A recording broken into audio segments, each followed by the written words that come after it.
Salam Rahayu, salam sejahtera, salam budaya. Assalamualaikum. Halo dulur, mudah-mudahan sehat selalu nggih, lancar selalu rezekinya dan selalu dalam perlindungan Tuhan Yang Maha Esa. Amin. Di tayangan kali ini saya akan membahas tentang membaca karakter atau pikiran seseorang lawan bicara kita melalui sorot matanya. Monggo disimak dulur bagi Anda yang barangkali ingin tahu karakter seseorang melalui sorot matanya.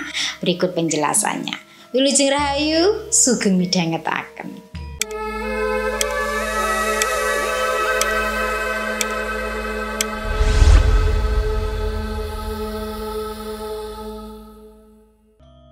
Dulur, penasaran gak sih ketika Anda berbicara dengan seseorang lalu ingin tahu sebenarnya apa sih yang dipikirkan orang tersebut pada kita? Apakah dia tertarik pada kita atau tidak? Tentunya hal ini sangat diperlukan nggih bagi orang yang ingin PDKT dengan lawan bicaranya atau ingin terlihat menarik di depan lawan bicaranya. Berikut ini dulur, saya kupas mengenai bagaimana cara melihat seseorang ya, bagaimana pikirannya terhadap kita ketika berhadapan atau berbicara dengan kita melalui sorot matanya. Baik dulur, kita mulai ya, dan tentunya saya peragakan supaya Anda lebih paham.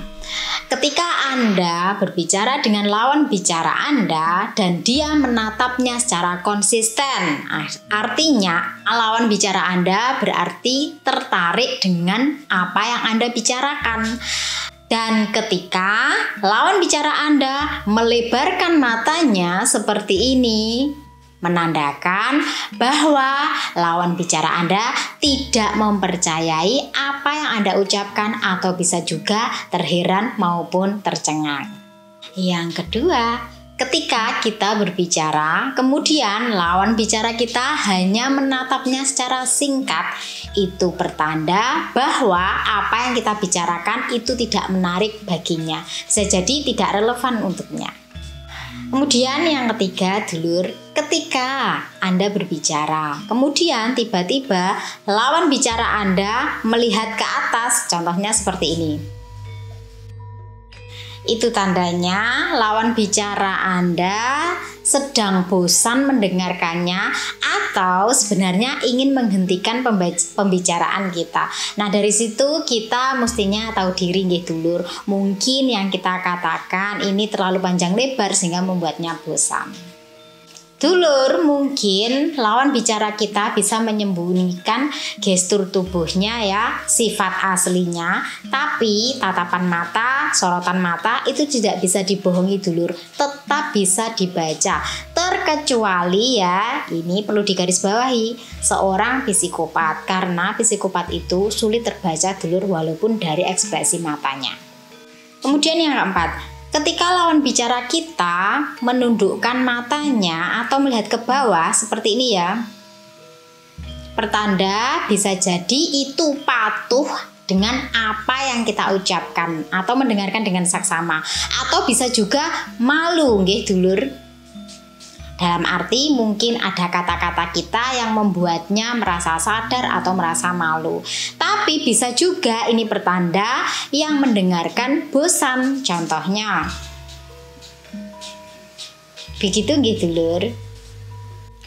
Kemudian yang kelima, ketika lawan bicara melihat ke sudut atas ya, kanan maupun kiri. Contohnya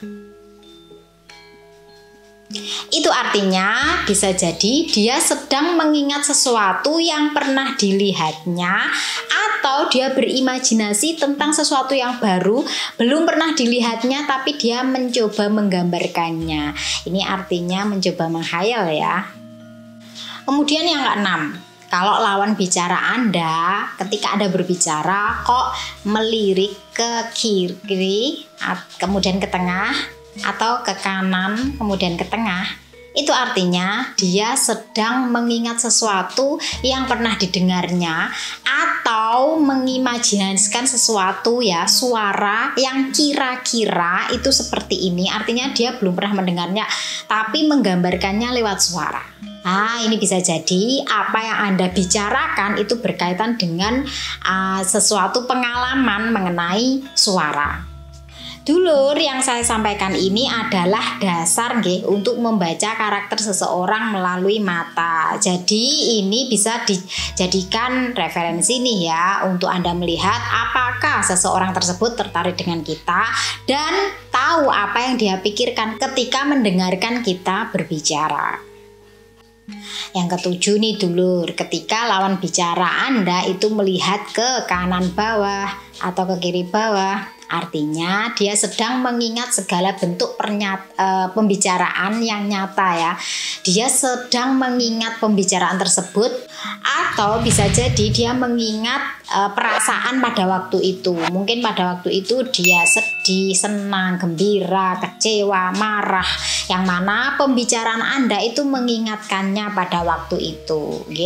Kemudian yang ke-8 ini ya, kalau lawan bicara sorot matanya tidak terarah ya, artinya kesana kemari. Contohnya bisa jadi itu adalah tanda bahwa dia sedang tidak nyaman, ketakutan, gelisah, depresi, atau mungkin itu bisa jadi tanda jelalatan. Jelalatan yang saya maksud adalah bukan hanya terfokus pada Anda ya, bisa jadi dia hanya ingin mengawasi di sekeliling, di sekitar tersebut ya, dengan berpura-pura memperhatikan Anda, yang mana dari sini sangat penting dulur Anda membaca atau melihat ekspresi seseorang melalui sorot matanya. Dengan demikian Anda bisa tahu lawan bicara Anda seperti apa, yang mana bisa jadi Anda bisa mengontrol atau mengatur pembicaraan dengan lawan bicara. Dulur, seberapa penting sih kita mengetahui pikiran seseorang? Penting sekali dulur, karena apa? Kita jadi tidak buang-buang waktu berbicara atau berkomunikasi dengan orang yang tidak perlu. Selain itu, kita bisa jadi tahu lawan bicara kita itu seperti apa. Tertarikkah pada kita, atau justru dengan melihat kita, menyimak kita, sebenarnya dia sedang meneliti kekurangan yang ada pada diri kita. Nah, itu pentingnya dulur kalau kita setiti ngati-ngati ya melihat karakter seseorang, tidak hanya dari gestur ataupun ekspresi wajahnya, tapi sorot mata itu lebih penting supaya tahu kurang lebih seperti apa pikirannya. Baik dulur, demikian yang bisa saya sampaikan. Mudah-mudahan bermanfaat nggih. Saya mohon maaf apabila ada kekurangan dalam penjelasan saya. Saya Fitri Ika, salam rahayu, wassalamualaikum warahmatullahi wabarakatuh.